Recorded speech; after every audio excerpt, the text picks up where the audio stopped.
आतमधनं किती मस्त स्पॉन्जी झालेली आहे, बघू शकता तुम्ही. हे बघा, चवीला पण अतिशय उत्कृष्ट लागते.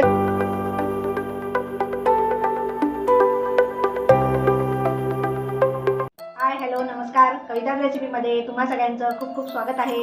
आज आपण एक नवीन रेसिपी बघतो आहोत, नाचणीची पौष्टिक इडली, रागी इडली.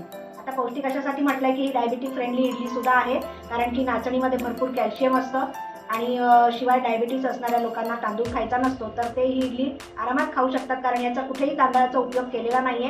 आपण नाचणी आणि मुगाची डाळ आणि उडदाची डाळ हे 3 इन्ग्रेडियंट घेऊन आपण ही इडली बनवतोय. खूप पौष्टिक आहे.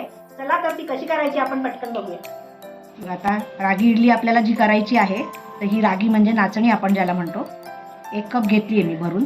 आणि इथे ही पाव कप उडदाची डाळ आहे आणि इथे पाव कप मुगाची डाळ आहे. तर आधी ना नाचणी खूप स्वच्छ धुवून घ्यावी लागते 4 ते 5 वेळा. पाणी खराब येतं नाचणीमध्ये, तसा कचरा असतो भरपूर. मी दाखवते तुम्हाला. भांड्यात मी पाणी घातलंय. हे बघा, इथे बघू शकता तुम्ही पाणी किती काळं येते. असं चोळून चोळून ना 4 ते 5 वेळा ही नाचणी अगदी पाणी स्वच्छ क्लिअर येईपर्यंत आपल्याला धुवून घ्यायची आहे. हे बघा, आता दिसते तुम्हाला पाणी क्लिअर दिसतंय, नाचणी दिसते ना खाली. मगाशी पाणी किती काळं दिसत होतं, नाचणी दिसतच नव्हती. आता 2 डाळी घालून धुवायचं, कारण डाळीला थोडं स्टार्च असतं, त्याच्यामुळे खूप जास्त धुवायच्या नाही आहेत, पण 2-3 वेळा धुवायच्या. डाळ, उडीद डाळ आणि नाचणी स्वच्छ धुवून आणि पाणी घातलेलं आहे. पाणी भांडं मात्र मोठं घ्यायचं आहे आणि पाणी भरून घालायचं. अजून हे मेथी दाणे 1 टीस्पून. आता हे 6 ते 7 तास भिजवायचं आहे. आपण ठेवून आता मी हे ठेवून देते भिजायला डाळी. उडीद डाळ, नाचणी आणि मुगाची डाळ वाटून घेतलेली आहे मी. 6 तास भिजवलं याला मी. ॲक्च्युली भिजल्यानंतर निथळून पाणी काढून घेतलं होतं, ते शूट करायला विसरले मी, पण आता डायरेक्ट वाटलेलं दाखवते तुम्हाला. कमीत कमी पाणी घालून वाटलंय मी. आपण नेहमी आपलं इडलीचं बॅटर वाटतो ना तसंच, आणि हाताने मिक्स करायचं. हे बघा, इथे बघू शकता तुम्ही याची कन्सिस्टन्सी. फर्मेंट व्हायला आपल्याला ठेवायचं आहे, त्याच्यामुळे पाणी जास्त घालायचं नाही. पाणी जास्त घातलं ना तर मग फर्मेंट नीट होत नाही. हे बघा, आणि हाताने सारखं केलं ना असं तर छान फर्मेंट होतं. भांडं मुद्दाम मोठं घेतलं आहे, कारण फर्मेंट होऊन वर येणार, तर मग लहान भांडं घेतल्यावर सांडायला नको.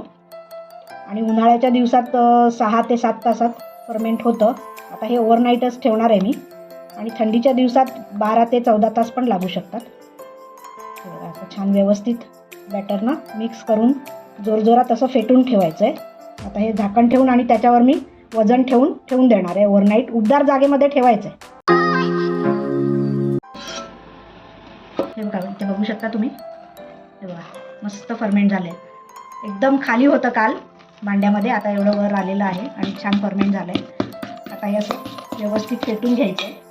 चवीपुरतं मीठ घालायचं आहे. आता आपल्याला सोडा वगैरे घालायची काही गरज नाही आहे. इन्स्टंट इडली जेव्हा करतो आपण इनो फ्रूट सॉल्ट वगैरे घालतो, या बॅटरला घालायची काहीच गरज नाही आहे, कारण मस्त फर्मेंट झालं आहे आणि अगदी हलकी होते इडली. खूप चविष्ट आणि पौष्टिक लागते. तर स्टेप बाय स्टेप पुढे काय करायचं ते मी सांगते तुम्हाला. आता ना आपण या बॅटरला फोडणी द्यायची आहे. तेल तापलं आहे, 2 चमचे तेल घातलं आहे. मसाल्याच्या डब्यातला छोटा चमचा उडदाची डाळ, राई, कढीपत्ते घातले, हिंग, आणि हे ना काजूचे तुकडे आहेत, तुकडा काजूचे आहे, त्याचे तुकडे करून घेतले, ते घालायचे. हे ऑप्शनल आहे फोडणीला काजू घालणं. चव जरा चांगली लागते म्हणून मी घालते.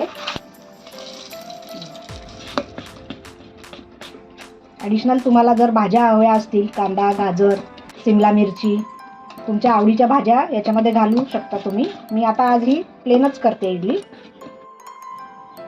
नेहमीसारखंच इडलीला ऑइलने ग्रीस करून घ्यायचं आहे. कुकरमध्ये मी पाणी उकळवायला ठेवलेलं आहे, स्टीम करायला इडली आपल्याला. छान मस्त हलक्या होतात, फ्लफी होतात. कॅल्शियमचा उत्तम स्रोत आहे नाचणी, आणि तांदूळ अजिबात नाही आहे, त्याच्यामुळे डायबिटीस असणारे लोकंसुद्धा बिंदास खाऊ शकतात ही इडली. आणि सगळ्यांना ऑल इन वन मॉर्निंग ब्रेकफास्टला, मुलांच्या डब्याला खूप मस्त पदार्थ आहे हा.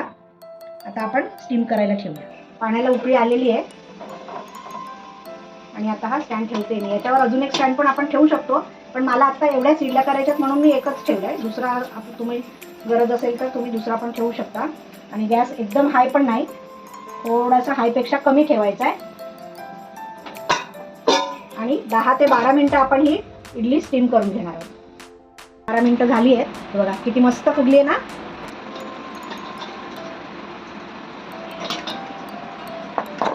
तर थोडी वाफ मोडल्यानंतर 5 मिनिटांनी आपण सोडवून घेऊया इडल्या. आता इडली बरोबर चटणी आपण नारळाची मी केलेली आहे. नारळ, डाळे, मिरच्या आणि कढीपत्ता. आणि आता वरनं या चटणीला फोडणी द्यायची आहे.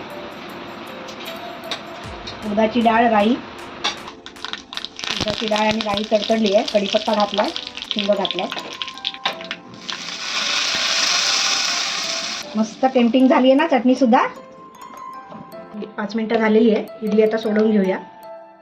हे बघा, मस्त जाळी सुटली आहे ना, एकदम फ्लफी झाल्या आहेत इडल्या. सगळ्या अशा सोडवून घेते आता. फ्लफी इडली आपली रागी इडली रेडी झालेली आहे. खूप पौष्टिक आहे. इथे बघू शकता तुम्ही. हे बघा, आतमधनं किती मस्त स्पॉन्जी झालेली आहे, बघू शकता तुम्ही. हे बघा, चवीला पण अतिशय उत्कृष्ट लागते. तर तुम्ही ही इडली नक्की घरी ट्राय करून बघा. कधी करणार ते मला कमेंटमध्ये कळवा. अशी झाली ते सुद्धा तुम्ही कमेंट बॉक्समध्ये मला कळवायला विसरू नका. आणि हा जर माझा पहिलाच व्हिडिओ बघत असाल, अजूनही चॅनलला सबस्क्राईब केलं नसेल तर प्लीज लाईक करा, शेअर करा, सबस्क्राईब करा, कमेंट करायला विसरू नका. चला तर आता पुन्हा भेटूया अशाच एका छानशा रेसिपीसोबत. तोपर्यंत छान खात राहा, माझ्या रेसिपी ट्राय करत राहा. बाय. Thanks for watching.